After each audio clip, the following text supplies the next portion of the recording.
નમસ્તે, હું મલ્હાર ઠાકર. આજે આ ફિલ્મની વાત નથી કરતો, આજે એક અનુભૂતિની વાત કરું છું, એક એક્સપિરિયન્સની વાત કરું છું, એક લાગણીની વાત કરું છું. ફિલ્મનું નામ લાલો. અત્યારે થિયેટરમાં સાચે જેન્યુઅલી ખૂબ ધૂમ મચાવી રહી છે. આ ફિલ્મના કોઈ પ્રમોશન માટે વિડીયો નથી કર્યો, પણ આ ફિલ્મ જોઈને હું આવ્યો. જસ્ટ જોઈ અદ્ભુત અનુભૂતિ થઈ છે આ ફિલ્મ જોઈને. એટલે કરણ, શ્રુહદ, રીવા, ડિરેક્ટર અંકિત, મ્યુઝિક ડિરેક્ટર સ્મિત જય, આ બધા એટલું બધું સુંદર કામ કર્યું છે. બહુ જ મજા આવી ગઈ.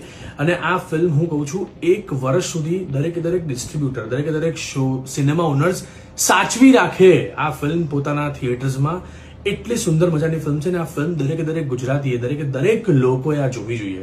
સુંદર લાગણીશીલ ફિલ્મ, એટલું સરસ મ્યુઝિક, એટલા સરસ પરફોર્મન્સીસ, અને જે ફીલ થયું છે, આંખમાં આંસુ આવી જાય એવી જગ્યાઓ છે. એટલે એવું નથી કહેતો કે આ ફિલ્મ ઇમોશનલ છે, પણ તમને જેન્યુઅલી આંખો ભીની કરે એવી લાગણી સભર આ વાર્તા લાલો આપની સમક્ષ ચાલી રહી છે. આ ફિલ્મ લાલો ખાસ જોવા જજો, દિલથી ફિલ્મને વધાવજો. એક નહીં 10 લોકોને લઈને જજો ને 10 લોકો ખૂબ આનંદથી આ ફિલ્મને વધાવશે. મારી પ્રોમિસ છે.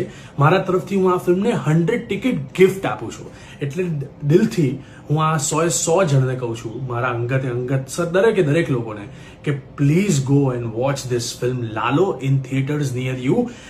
ત્રીજા કે ચોથા વ્યક્તિ આ ફિલ્મ સાચે ધમાલ કરી રહી છે થિયેટર્સમાં. એટલે આપ સૌની જવાબદારી બને છે સારી ફિલ્મ જોવાની. Go for Lalo. જય શ્રી કૃષ્ણ.